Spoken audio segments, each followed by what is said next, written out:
makings of a great fad. Silly bands, inexpensive rubber bands, cut in fun and funny shapes. They're the hottest new trend out there. First seen on southern schoolyards, they now adorn the wrists of rock and roll royalty. And for Jeremy Hubbard, well, that is a sign of the time.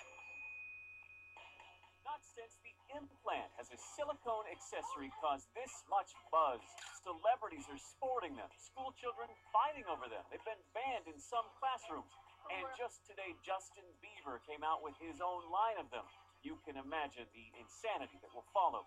These are Silly Bandz, the $100 million business behind this fad.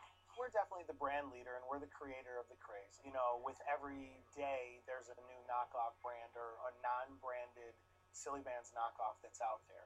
Robert Croak is the CEO of Silly Bandz, which are, as you may have already noticed, glorified rubber bands. They take on different shapes like animals when they're not stretched around your wrist. At the company's Ohio headquarters, they can't package them fast enough. Stores are selling out, parents asking to be put on waiting lists. Just how crazy is this craze? Silly Bandz has a Facebook page with nearly 400,000 fans. And there's a slew of YouTube tributes to the unusual wristbands.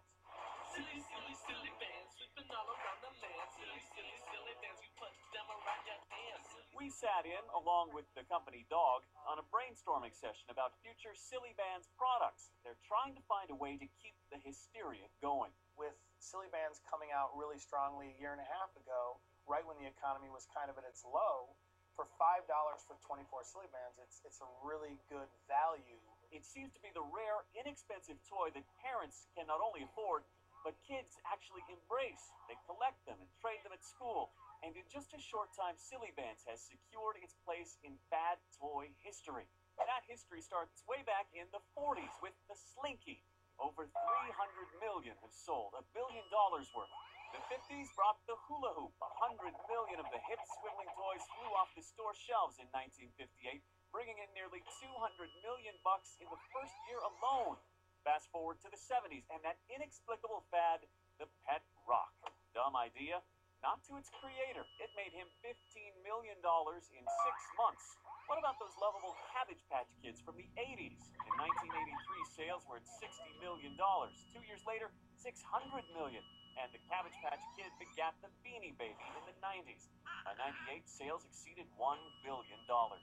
The one thing that you run into, I think, with toys like this is that they're fads, right? Just as quickly as they take off, they can fizzle, can't they? Whether it continues to grow is based upon a number of factors. Is there continued innovation in the product? As long as it doesn't get stale, it can still grow.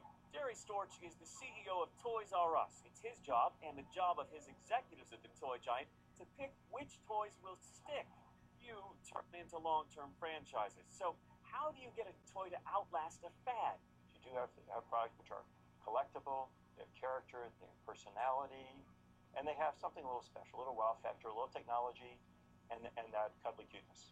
There are a million examples of that. Toys with an X factor. It doesn't hurt if famous people like them too. Like Silly Bandz. Shakira is wearing them on her new CD cover. In fact, celebrities started showing up in Silly Bandz a few months ago. Stylish celebrities, squeaky clean celebrities, even bad boy celebrities. Aside from the famous bands, there's also something new that helped the wristbands take off. A strange, viral, geographic explosion.